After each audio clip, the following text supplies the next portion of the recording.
I was pretty upset, and I needed what I thought would be just a night out. So my mother agreed to keep my children, and I went out for the night.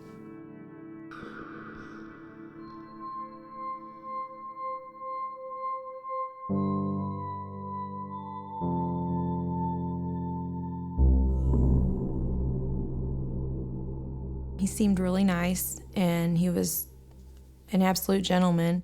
He informed me he had a little girl, and I told him I had 2 boys. He was so proud of his daughter. He acted like he was just the best father in the world, and he had the best daughter in the world, and he only wanted to do right by her.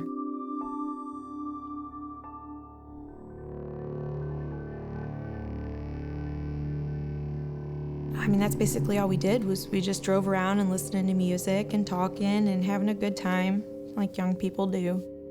We started getting low on gas, and he said that he had left his debit card at home, so we needed to go to his house so he could get his card and fill up on gas. When we got to his house, I noticed that it was a nice house.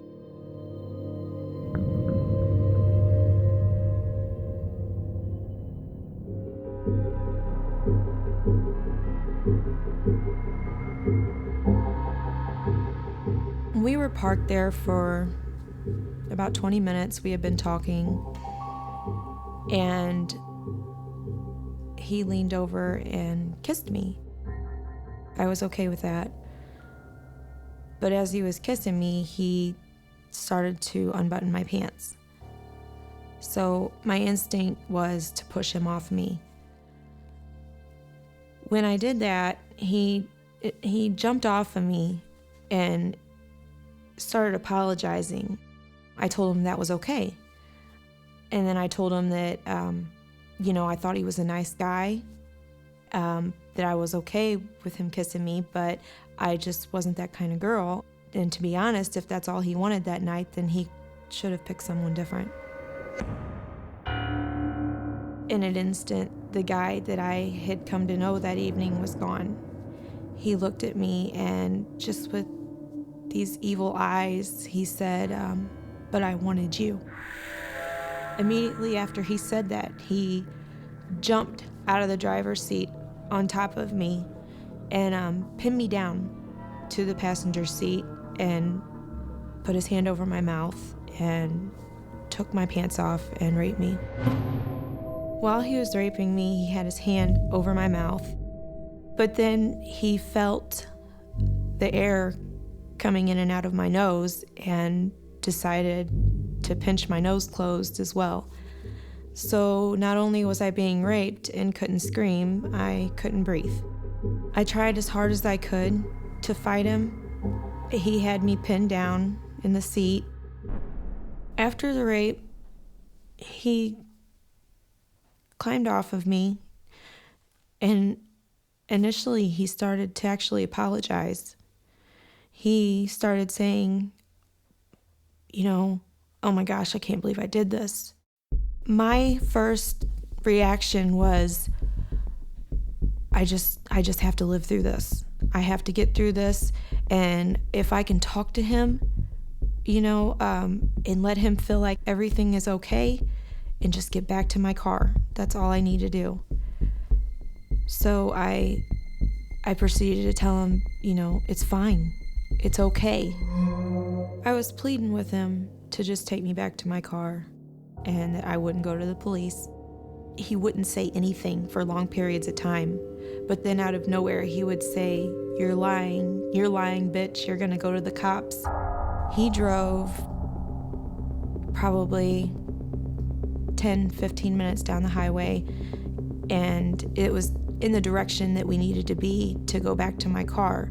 It wasn't until he turned, going the opposite direction towards town, that I knew his mind was made that he wasn't gonna let me go. I completely lost it. I started screaming. I knew it was gonna happen. And in an instant, he just jerked the car off the road into the woods and attacked me.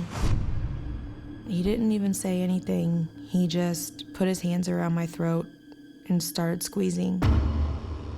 I fought him as hard as I could, and I was doing anything I could. And my last attempt was to reach with my foot and hit the horn. And when I did that, it worked.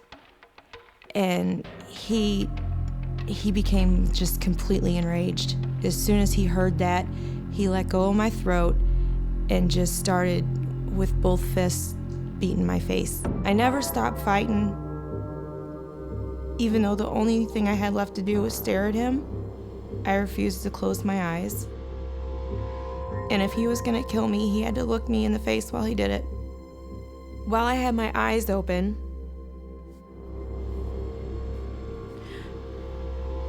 everything changed. Like, everything that I saw changed. It went from looking at him and seeing his face to the pictures of my babies. And everything around their faces was black, but I could see my two sons' faces. And then they started fading as well, and then everything went black. When I woke up in his car, I actually thought that I had passed. It took several seconds for me to even realize that I was still alive. I started to see the outline of the dome light in the car, and I knew I was exactly in the same spot where the attack took place. Instant fear rushed over me about, is he right next to me? Does he see me with my eyes open?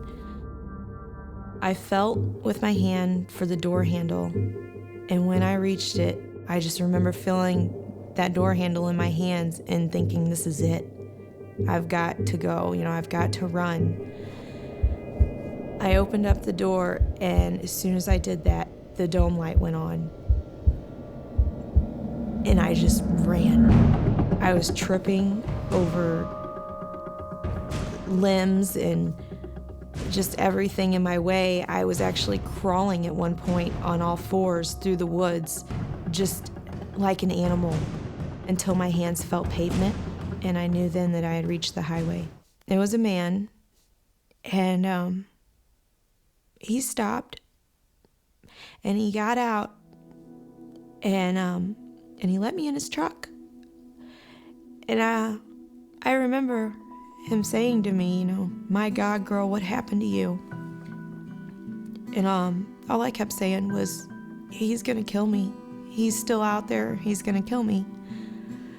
And the man put me in his truck and gave me a blanket to cover me up and called 911.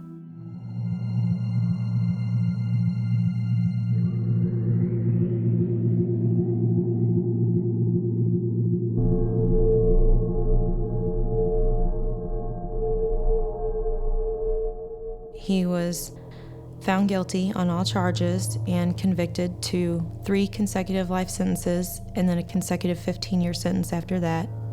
He was found guilty of first-degree assault, 2 counts of forcible rape, and kidnapping. After all this took place, I got back together with my boyfriend, who's now my husband, and we just had another baby 2 years ago, and our lives have just blossomed. I survived because I'm supposed to be here for my babies. They need their mother, and I need them, and I was not ready to go out on them.